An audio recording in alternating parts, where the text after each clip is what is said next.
Yo, what's up? It's T. Welcome back to Money Sense. At some point in your life, you've probably heard someone say that you can't save your way into wealth. And I'll tell you why that is in today's part 2 of my 2-part mini-series on inflation.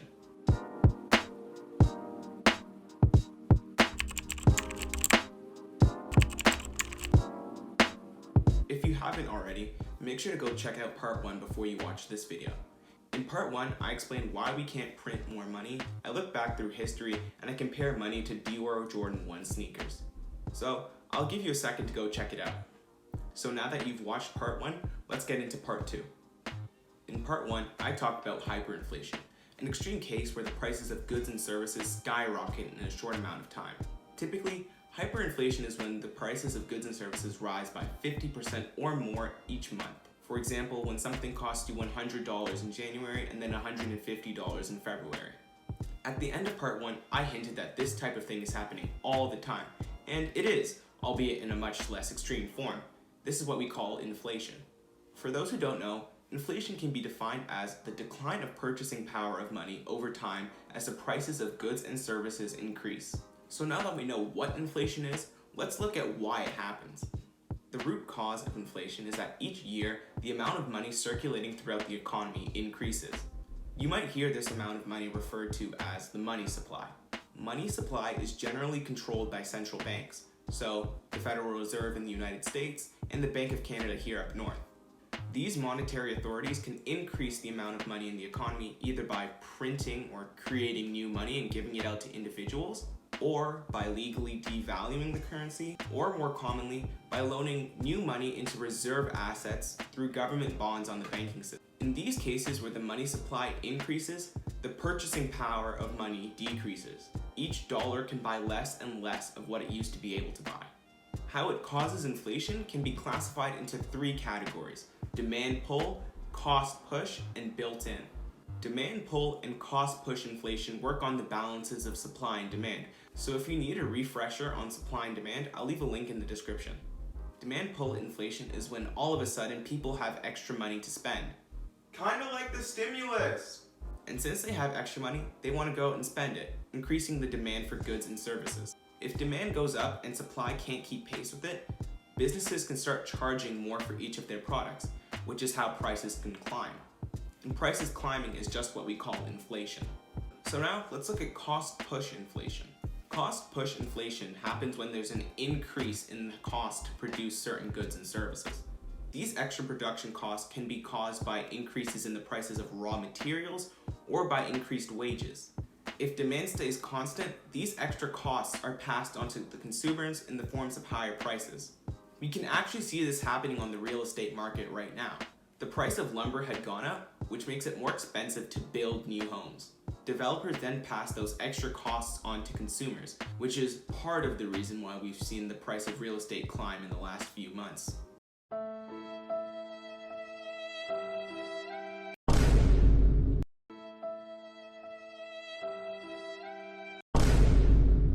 I am having a very bad day. I am in no mood. The third type of inflation we'll look at is built-in inflation, which is caused by the expectation that inflation will continue. Generally, people in the economy will expect that the prices of goods and services will continue to rise. With that, employees will begin to ask for higher salaries, and businesses will continue to increase their prices to match inflation. So, because we expect inflation, inflation will continue because of the behaviors we have around it. In part 1, I talked about the negatives associated with inflation, but the truth is, it's really not that bad if it's controlled effectively. A controlled rate of inflation is generally a sign of a well-functioning economy. Because money is getting less and less valuable, it encourages people to spend their money and invest it. It keeps businesses profitable, it encourages investing, it encourages borrowing and lending, and it makes it slightly easier on people with debt. That's why the Federal Reserve and the Bank of Canada both target an inflation rate of about 2% each year. So now that we know what inflation is and how it's caused, let's look at the way it changes how you manage your money. But before I do, if you're enjoying the video, make sure to like and subscribe because I post new videos every other weekend. And as always, drop a comment if you have any questions or there's something that you want to see me talk about. And make sure to check out our social media pages at moneysense.t on Instagram and TikTok. It helps me out a lot and I'd really appreciate it. And with that said, let's get back to the video. So what this means on a more personal level is that if the growth of your money doesn't outpace inflation, you're essentially losing money. If your wealth grows at 2% each year, you're only breaking even. Anything less than that, you're losing. This leads to the conclusion that if you keep money in savings accounts, you're losing a lot of money that way. And I say that for two reasons. The first reason is that money kept in a savings account will lose its value over time. In the past, interest rates for savings accounts were a lot higher than they are now, which is why you might hear your parents or grandparents saying that if you get a good job and save, you can build your wealth. But that's no longer the case today. Today, savings accounts pay even less interest, almost none at all. After doing some research, I found that interest rates for savings accounts in Canada are hovering at about 0.05%.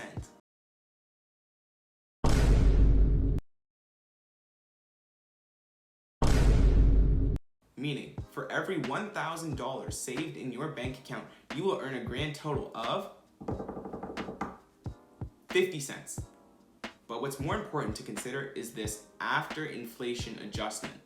If you take inflation into account, you notice that the value of $1,000 actually decreases to $980, effectively losing $20 in purchasing power. It's important to understand this concept because inflation is not factored into the value of your account when you check it. So inflation is silently robbing you, and if you never learn about it, you'll never notice it. The second reason I say saving is losing is because of the opportunity cost of keeping money in a savings account versus an alternative like stock markets or real estate. I already made a video on opportunity cost, so check it out for a deeper explanation. There'll be a pop-up right about now, and it will be linked in the description. The S&P 500 index returns about 10% each year, or 8% after being adjusted for inflation. If we had placed that $1,000 into the S&P 500 instead of in a savings account, you'd end up with about $1,078 including inflation after 1 year, which is clearly a better deal than the $980 from a savings account. So by choosing to put that money in a savings account, you're essentially missing out on $100 compared to the best possible alternative, which was putting it in the stock market instead. So knowing that, the smartest thing to do is to only keep money in a savings account if you'll need it for day-to-day purchases. You should also keep money in a savings account if it's going to be part of your emergency fund. Everything else is best used when placed into assets whose return will outpace inflation. It just makes sense. So thanks for watching. Make sure to like and subscribe because I post new videos every other weekend. Also, make sure to drop a comment down below to let me know what you think. Also, follow my Instagram and TikTok at moneysense.t. I'll see you guys in the next one.